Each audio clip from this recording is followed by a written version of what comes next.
لبيك اللهم لبيك لبيك لا شريك لك لبيك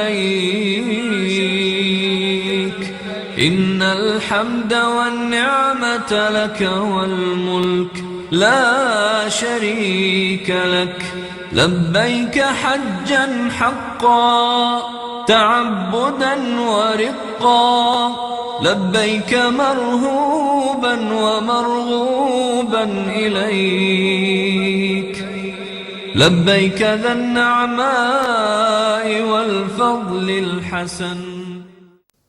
الحمدللہ رب العالمین والصلاة والسلام علی سید الانبیاء والمرسلین. اما بعد، محترم ناظرین، انشاءاللہ آج ہم عشرہ ذو الحجہ اور فضیلت قربانی کے موضوع پہ گفتگو کریں گے. آپ کے علم ہے کہ اسلامی کیلنڈر کا آخری مہینہ ذو الحجہ کہلاتا ہے. ذو الحجہ سے مراد وہ مہینہ جس میں حج ادا کیا جاتا ہے، حج کی عظیم عبادت ادا کی جاتی ہے. اس کے جو ابتدائی 10 دن ہیں ان کی فضیلت احادیث مبارکہ میں آئی ہے. مثال کے طور پر مسلم شریف کی روایت ہے جس میں نبی اکرم صلی اللہ علیہ وسلم نے اس بات کو پسند فرمایا کہ جب ذو الحجہ کا چاند دیکھ لیا جائے تو ناخن اور بال وغیرہ نہ تراشے جائیں، یہاں تک کہ جانور، قربانی کا جانور جو ہے اس کو ذبح کر دیا جائے. مراد یہ ہے کہ جو شخص قربانی کا ارادہ کرے اس کو چاہیے کہ چاند کے دیکھنے کے ساتھ ہی ناخن اور بال وغیرہ نہ تراشے.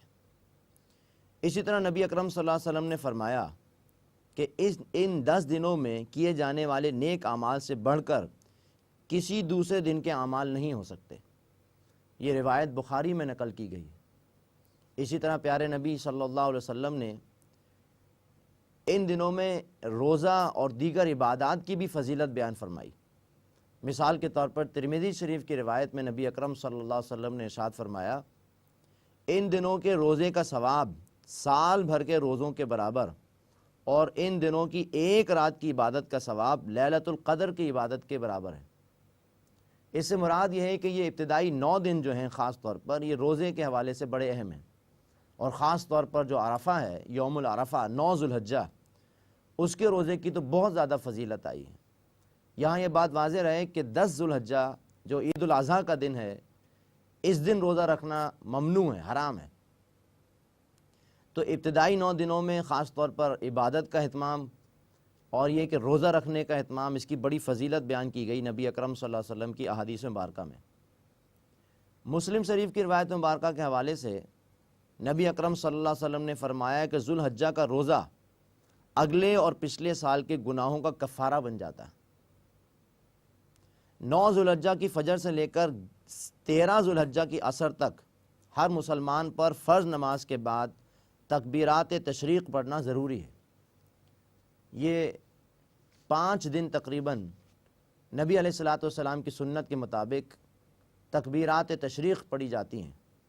اللہ اکبر لا الہ الا اللہ واللہ اکبر وللہ الحمد. ہر فرض نماز کے بعد بعض روایت کے مطابق 1 مرتبہ اور بعض روایت کے مطابق 3 مرتبہ یہ تکبیرات پڑھنا مسنون ہے. بہرحال ان تکبیرات میں در حقیقت رب سبحانہ و تعالیٰ کی بڑائی اور اس کی حمد بیان کی گئی ہے. ان احادیث مبارکہ کے حوالے سے جو بات بالکل واضح ہو رہی ہے وہ یہ ہے کہ رب سبحانہ و تعالیٰ کی طرف سے ان دنوں میں عبادت کا خصوصی ثواب جو ہے وہ عطا کیا جاتا ہے.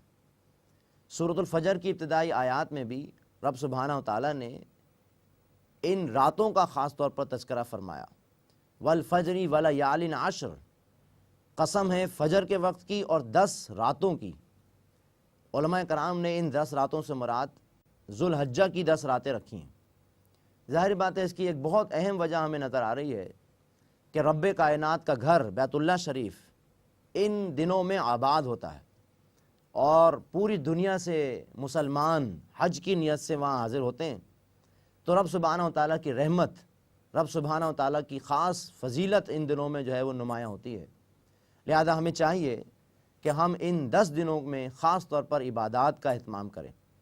اللہ سبحانہ و تعالیٰ سے دعا کرنی چاہیے کہ اللہ تعالیٰ ہمیں ان دنوں میں دن کے وقت روزہ رکھنے کی اور رات کے وقت عبادت کرنے کی توفیق عطا فرمائے۔ اب آئیے ذرا اس ذوالحجہ کے موقع پر، خاص طور پر 10 ذوالحجہ کو جو عید الاضحیٰ منائی جاتی ہے، اس کا بھی ہم بیک گراؤنڈ تھوڑا سا سمجھتے ہیں، اس کی فضیلت کا ہم تھوڑا سا اعادہ کرنے کی کوشش کرتے ہیں۔ آپ کے علم میں ہوگا کہ 10 ذوالحجہ یہ حج کے اعتبار سے بھی بڑا اہم دن ہوتا ہے۔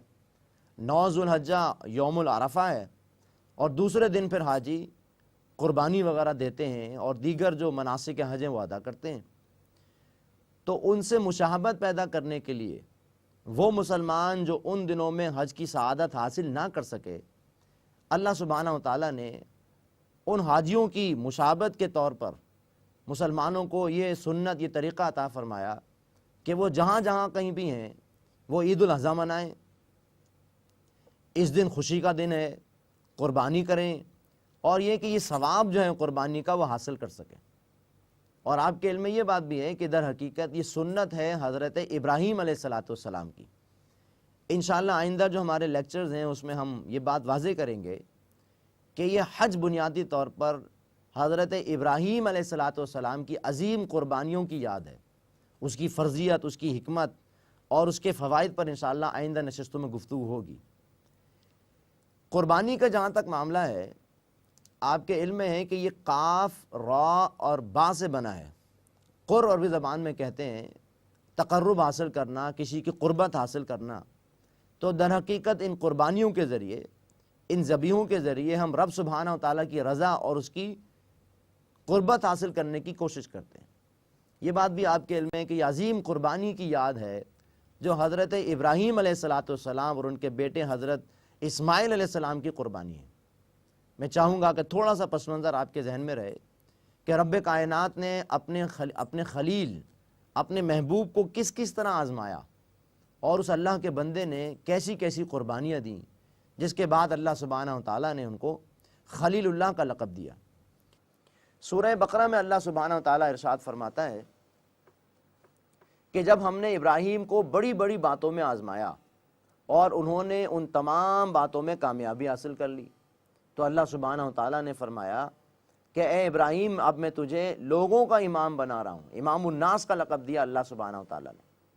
لہذا یہ ذہن میں رہنا چاہیے کہ یہ امام الناس اتنا بڑا لقب حضرت ابراہیم علیہ السلام کو ملا تو وہ کیا قربانیاں تھیں، وہ کیا آزمائشیں تھیں جن میں کامیابی حاصل کی حضرت ابراہیم علیہ السلام نے۔ بہرحال مختصراً عرض کیا جائے تو ہر نوعیت کی آزمائش آئی حضرت ابراہیم علیہ السلام پر۔ نظریاتی سطح پر عقیدہ توحید کے ماننے والے تھے، معاشرے میں شرک موجود تھا، لہذا زبردست قسم کا تصادم ہوا۔ اس تصادم کے نتیجے میں ان کو اپنا گھر بار چھوڑنا پڑا، ماں باپ کی محبت قربان کرنی پڑی، وطن کی محبت قربان کرنی پڑی، قوم کی محبت قربان کرنی پڑی۔ بہرحال یہ تمام تر محبتیں اللہ سبحانہ و تعالیٰ کی محبت پر قربان کر دی سیدنا ابراہیم علیہ السلام نے۔ پھر رب کائنات نے ان کو مزید آزمایا۔ ہجرت کے بعد اللہ سبحانہ و تعالیٰ نے 87 برس کی عمر میں ایک بیٹا عطا فرمایا، اور اس بیٹے کو حکم دیا کہ میرے گھر وادی غیر ذی زرع عند بیتک المحرم، یعنی اللہ سبحانہ و تعالیٰ کے گھر کے نزدیک آباد کیا ابراہیم علیہ السلام نے۔ بہرحال یہ وہ جگہ تھی جہاں صحرا تھا، بالکل یہ بات آپ کے علم میں ہوگی کہ اللہ تعالیٰ نے آزمایا اپنے خلیل کو، اور ابراہیم علیہ السلام اس آزمائش میں بھی کامیاب ہو گئے۔ بہرحال انہوں نے اللہ کے حکم پر خانہ کعبہ کے نزدیک حضرت اسماعیل اور ان کی والدہ حضرت حاجرہ سلام علیہما کو چھوڑ دیا، اور اللہ سبحانہ و تعالیٰ نے پھر ان کی حفاظت فرمائی۔ وہ زمزم کا جاری ہونا، وہ سعی کرنا حضرت حاجرہ کی، یہ سارے وہ اعمال ہیں جو حج کے دوران تمام حاجی کرتے ہیں، لیکن در حقیقت یہ عظیم قربانی ہے حضرت ابراہیم علیہ السلام کی۔ بالآخر وہ وقت آیا، سورہ صافات میں اللہ پاک نے اس کا نقشہ کھینچا ہے کہ جب حضرت ابراہیم علیہ السلام کی عمر تقریباً 100 برس تھی اور اسماعیل علیہ السلام تقریباً 13 برس کے رہے ہوں گے، اور یہ دونوں باپ اور بیٹے خانہ کعبہ کی تعمیر فرما رہے ہیں اور پھر دعا کر رہے ہیں، لیکن اس سے پہلے اللہ سبحانہ و تعالیٰ نے اپنے خلیل کو جو آزمایا، آخری آزمائش جو تھی، کہہ لیا جائے کہ ان امتحانات کا کلائمیکس تھا، وہ یہ تھا کہ حضرت ابراہیم علیہ السلام کو حکم دیا گیا کہ اپنی محبوب ترین شے اللہ سبحانہ و تعالیٰ کی رضا کے لیے اللہ کی راہ میں قربان کرو۔ روایت میں آتا ہے کہ 100 اونٹ قربان کیے، پھر خواب نظر آیا، پھر مزید 100 اونٹ قربان کیے، پھر خواب یا اشارہ آیا کہ مزید اپنی محبوب ترین شے اللہ کی راہ میں قربان کی جائے۔ بہرحال سیدنا خلیل اللہ سمجھ گئے کہ میری محبوب ترین شے تو میرا بیٹا ہے۔ اپنے بیٹے کو بلا کر جو گفتگو ہے سورہ صافات کی آیات میں اللہ سبحانہ و تعالیٰ نے جس طرح بیان فرمائی ہے، واقعہ یہ ہے کہ عظیم عظیم الفاظ ہیں جو ابراہیم علیہ السلام نے اپنے بیٹے سے کہے۔ اللہ سبحانہ و تعالیٰ نے اس کو اپنے کلام میں اس طرح بیان کیا کہ جب حضرت ابراہیم علیہ السلام نے اپنے بیٹے سے کہا یا بنیا انی اذبحک انی ارا فی المنام انی اذبحک، اے میرے بچے میں نے دیکھا ہے خواب میں کہ میں تجھے ذبح کر رہا ہوں، فانظر ماذا ترا، اب تم بتاؤ تمہارا کیا ارادہ ہے، تم کیا سمجھتے ہو۔ اب یہ الفاظ سننے کے بعد بیٹے کی کیا کیفیت ہے، بڑے خوبصورت الفاظ میں اللہ پاک نے اس کا جو ہے وہ اس کی ترجمانی فرمائی ہے۔ بیٹے کے الفاظ ہیں یا ابت افعل ما تؤمر، اے میرے ابا جان آپ کر گزریے وہ کام جس کا آپ کو حکم دیا جا رہا ہے، ستجدونی انشاءاللہ من الصابرین، انشاءاللہ آپ مجھے عنقریب صبر کرنے والوں میں پائیں گے۔ یہ ہیں وہ الفاظ جو اسماعیل علیہ السلام نے ادا کیے۔ بہرحال جب دونوں نے اللہ سبحانہ و تعالیٰ کے اس حکم پر اپنی گردن کو جھکا دیا اور اللہ کے حکم کے مطابق ابراہیم علیہ السلام نے اپنے بیٹے کو لٹا دیا اور اپنے طور پر چھری پھیر دی، اس پر اللہ سبحانہ و تعالیٰ کے الفاظ ہیں یا ابراہیم قد صدقت رؤیا، اے ابراہیم تم نے تو اپنا خواب سچا کر دکھایا، اور یقیناً یہ بڑی بڑی آزمائشوں میں سے تھی۔ اور اللہ سبحانہ و تعالیٰ خود فرماتا ہے ان ھذا لبلاء مبین، اور یقیناً یہ ایک بہت واضح آزمائش تھی، بہت بڑی آزمائش تھی۔ بہرحال یہ آزمائش اس سے گزرے سیدنا خلیل اللہ ابراہیم علیہ السلام، تو در حقیقت یہ جو قربانی ہم پیش کر رہے ہیں یہ اسی عظیم قربانی کی یاد ہے۔ لہذا نبی اکرم صلی اللہ علیہ وسلم سے صحابہ کرام نے پوچھا ما هذه اضاحی یا رسول اللہ صلی اللہ علیہ وسلم، یہ جو ہم قربانیاں پیش کرتے ہیں اس کی کیا حقیقت ہے؟ اس پر پیارے نبی صلی اللہ علیہ وسلم نے ارشاد فرمایا سنت ابیکم ابراہیم، یہ تمہارے جد امجد ابراہیم علیہ السلام کا طریقہ ہے، ان کی سنت ہے۔ یہ روایت ابن ماجہ میں نقل کی گئی ہے۔ پھر صحابہ نے پوچھا اس میں ہمارے لیے کیا اجر ہے؟ تو اس پر اللہ کے رسول نے فرمایا کہ ہر بال کے عوض ایک نیکی ہے جو تمہیں اس میں حاصل ہوگی۔ بہرحال یہ تو ثواب کی بات ہو گئی، لیکن ذرا یہ بات بھی ذہن میں رہے کہ یہ فضیلت قربانی جو ابھی بیان ہوئی، تو قربانی کی اصل روح کیا ہے؟